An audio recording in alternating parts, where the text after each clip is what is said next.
Aircraft making a condensation trail is very similar in many ways to when you go outside on a cold day and exhale. You create a condensation trail. That little cloud is a condensation trail.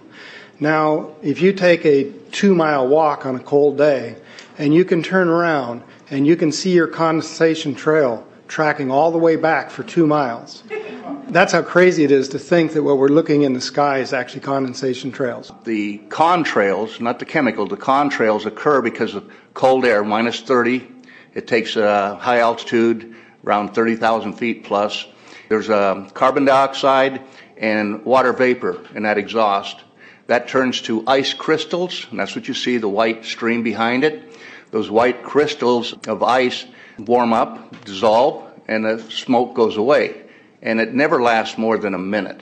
What we're seeing now, and I first could not believe it, and I started looking at the skies, and these are not normal. They're not natural. There's something going on. I don't know who it is or why they're doing it. All I can testify is it's not natural and it's not normal. It's got to be some outside influence doing that. Thank you. I'm here to give you testimony that chemtrails, they're not contrails, are indeed real. They're spraying almost every day. I watch the clouds and watch the spraying program going on. I want to tell you that we're in very great danger from the pollution that's coming down over us. And we've been led astray by the military-industrial complex, and they're responsible for the cloud's creation and weather manipulation programs. They're dark operations. That's why they're not out in the media. I look around and I see people are starting to look up and see this. Many times I've spoken about chemtrails, and I get this blank look on my face. What are you talking about? I'm saying, look up. As a pilot, before I fly, I look up. And so, boy, they're really out there working. When you look up at the sun and you see a white haze, that is aluminum floating in the air right now, and it's coming from the aircraft. There's a huge amount of aluminum being found because these sprays have aluminum, strontium, barium, manganese.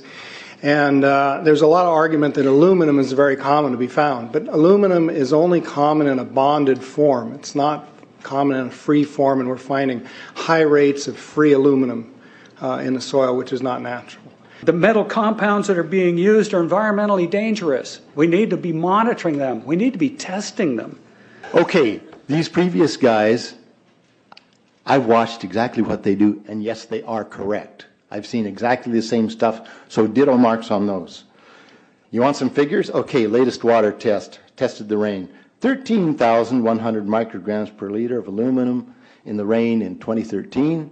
Normally, it should be 0. So 13,100 is pretty damn much, folks. It used to be 0, then it was 100s in the 2000s.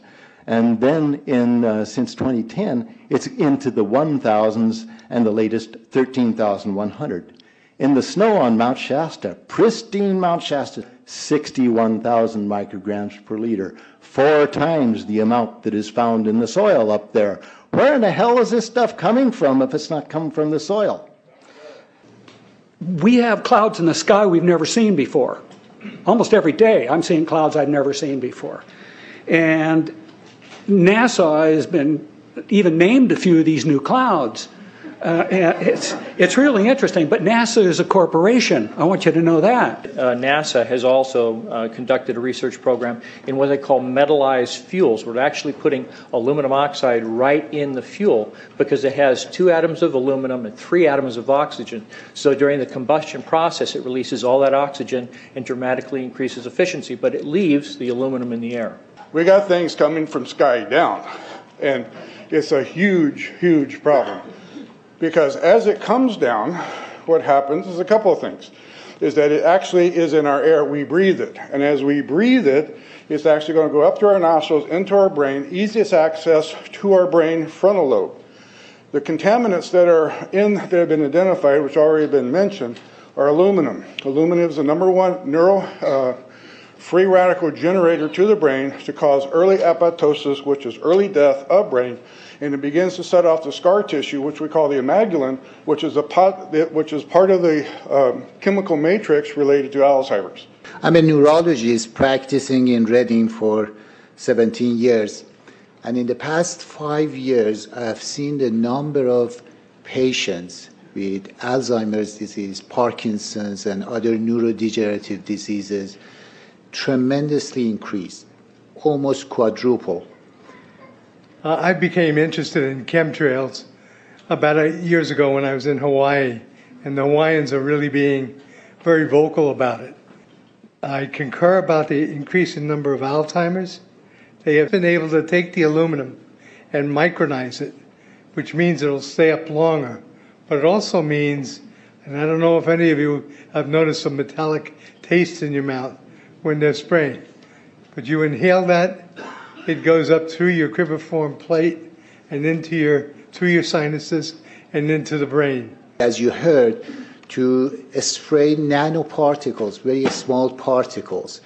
These nanoparticles, they basically trigger a programmed cell death in the brain, and that is the ultimate path we see in Alzheimer's. That's problem number one, because when we look at the Alzheimer issue, we say those are the old.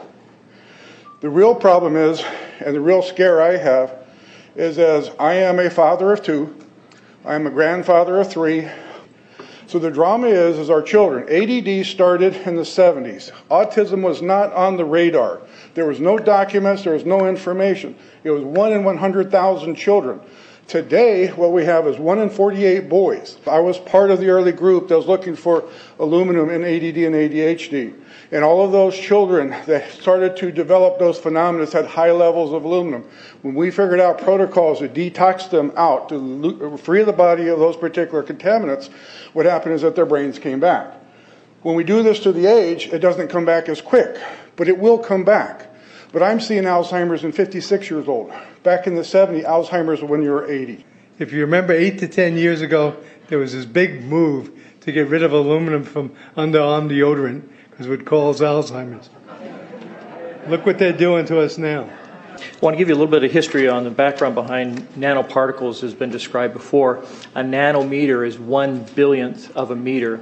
It's very small. In fact, if you have particles, say, that are 40 or 50 nanometers across, you can take and line 50 of them up next to a single red blood cell. These things are extremely tiny. They're pervasive. The collapse and decrease of agriculture is something I worry about even more than the previous info about autism and Alzheimer's. Believe me, I'm seriously concerned with what I'm watching. As a wildlife biologist, I've been watching the ecosystem collapse. When you lose all your stream organisms, when you have aluminum overload in your streams, you're killing your microbial bacteria and you're disrupting the entire ecosystem. So it goes way beyond just a little bit of pollution. How did Monsanto know to create aluminum-resistant plants? I don't think I've heard anybody ask that question. Okay. Insects. I've done studies in Siskiyou County. They're at 20% of normal. The aquatic insects basically made a nosedive in 2006 to about 20% of normal. So far this year, I've sampled 200 trout stomachs. 98% of them are empty. So sorry about the trout fishing, fellows. The mayflies, stoneflies, dipterus, and caddisflies are damn near gone. The terrestrial sampling is down to about 20% of normal, except for pest species like ants. We're seeing a loss of the major bird species, and as the gentleman said, the ecosystem is unraveling, and Audubon's been telling you that for years. The materials that are going into the environment right now, aluminum oxide nanoparticles and barium nanoparticles, these just happen to be the same materials that they use in nanothermate explosives. And so when this stuff settles down out of the air into the environment, it is small enough to be absorbed through the root structure of the trees in the forest. And so when there's a forest fire, and there will be a forest fire, those fires burn dramatically hotter. The point is that the cost of firefighting, the cost in the healthcare system have nearly doubled in the last 10 years. The amount of acreage is lost because of fires. The impact on human health is dramatic. I personally tested water and aluminum, and I found aluminum had 47 times the normal expected amounts. Strontium had 10 to 20 times the amounts.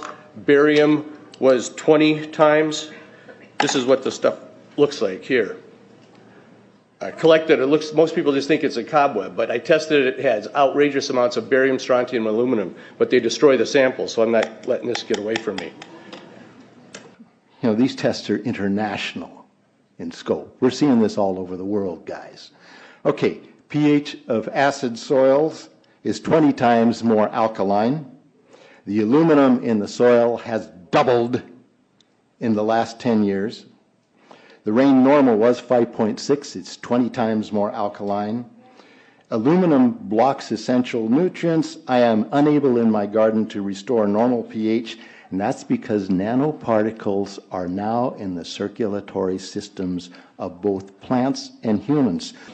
The Air Force conducted a study starting in 1993. It was called In Vitro Toxicity of Aluminum Nanoparticles in Rat Alveolar Macrophages. That's a real fancy way of saying testing the effect of aluminum nanoparticles on the white blood cells in the little air sacs in your lung, the alveoli.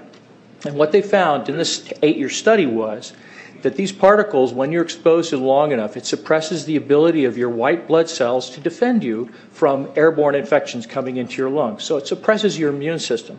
But they also found that these same particles, once they get into your system, they can actually go through the barrier in each one of the cells. They get inside the cells, and these particles can actually suppress the ability of mitochondria, which are in the cells that help to gobble up toxins and things that would be harmful to the nucleus and the reproduction process of the cells in your body.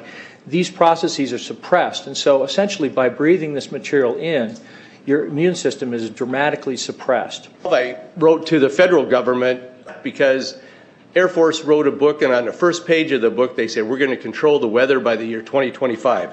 I asked them, what are they doing spraying these chemicals on the public? I said, there's violation of United States Code 50 USC 1520, which prohibits the American government from experimenting on the U.S. citizens with chemical agents. I said that law also requires who's ever experimenting, when the federal government does it, that they have to report to Congress within 30 days. They wrote back, they said they don't know what I'm talking about.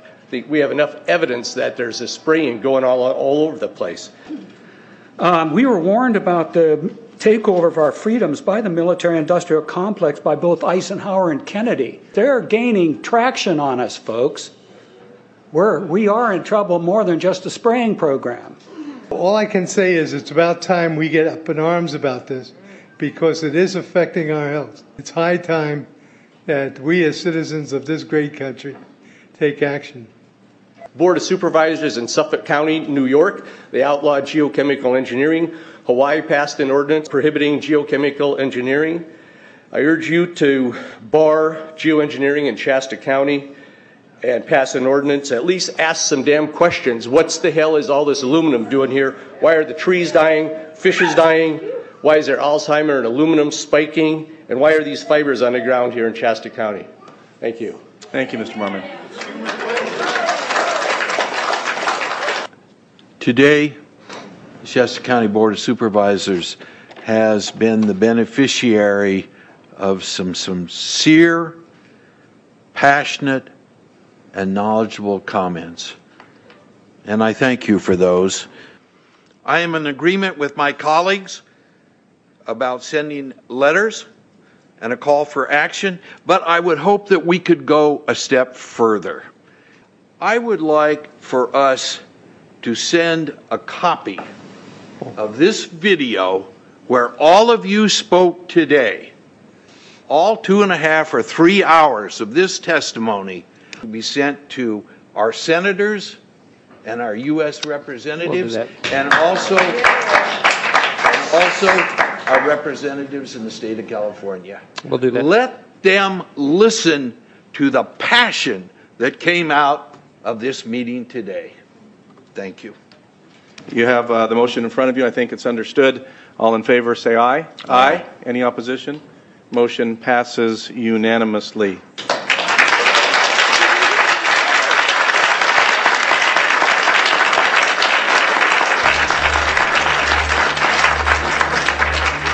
It wouldn't surprise me at all if the response is one that exceeds far the boundaries of Shasta County in terms of the platform that is offered, as evidenced by those who attended today from around the world. That's very impressive.